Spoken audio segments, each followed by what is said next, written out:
here I am with one of our veterans from the Vietnam War.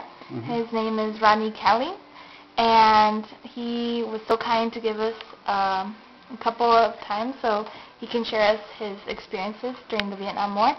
And Rodney, I'm going to start by asking you how was it before the Vietnam War? What were you doing before you entered in the military? I was making a career out of the military, so I was stationed in Colorado Springs at Fort Carson, Colorado, and I was in the supply department there. Oh, and how is it that you went overseas? The government just said that it was my turn. They picked people and they said I had to go, so I had to go. Yeah. So, how did you feel about that? You wanted to. I'm guessing that you didn't really want to go, right? Right.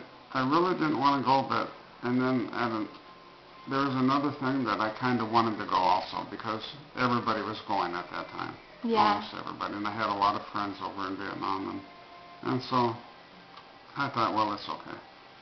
And tell us a little bit more about your experience once you got there. How were your emotions? Well, it was very different. I mean, I left Colorado Springs, Colorado in the wintertime, and I got there, and it was summertime there, and so that was a big change. And I flew into Saigon, and then they took me up to Da Nang by helicopter, and when we got off the helicopter, we were getting mortared already. So it was kind of a real good experience right off the bat. And everybody had to lay flat on the ground and make sure they didn't get hit or anything. And so it was different.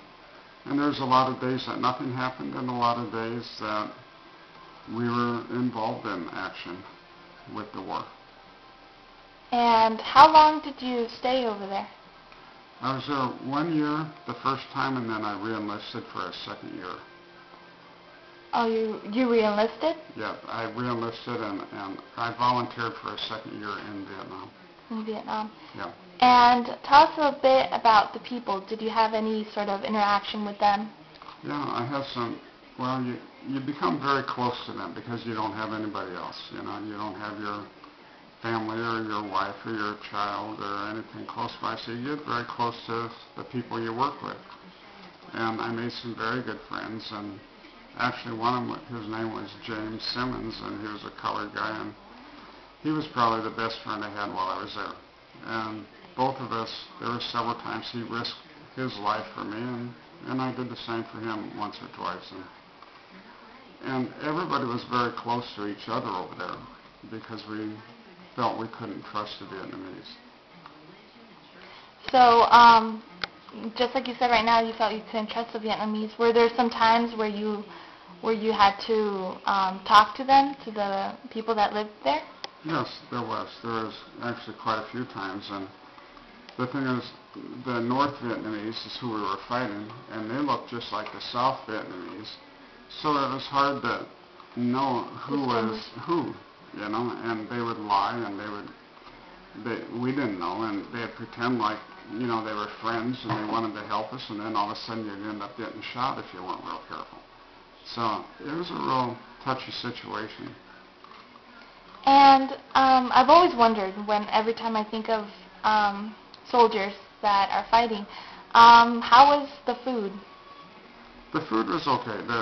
The military were, I'm not sure, most of the food came out of the country of England, I believe, and we were getting it.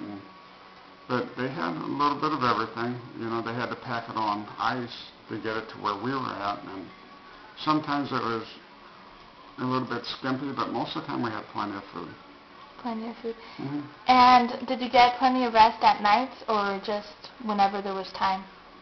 Usually whenever there was time. But for the most part, we got plenty of sleep, too. You know, we had good nights, but then there's a lot of nights when we couldn't sleep, when you had to be up, and when you had to fight, or when you had to be alert and everything. So it was kind of a 50-50 thing. Yeah. Sometimes we'd sleep during the day. And I'm guessing you were in tents, or? We actually had a hooch. Most of the time we were out in the field. But when we got back to camp, then we had an actual plywood building with a tin roof on it. And that's what we slept in. And around this time, did you already know Martha, or was she back home? No, I didn't know Martha at that time. This was before, and I was married to somebody else prior, and then our marriage fell apart, and then I met Martha when I was a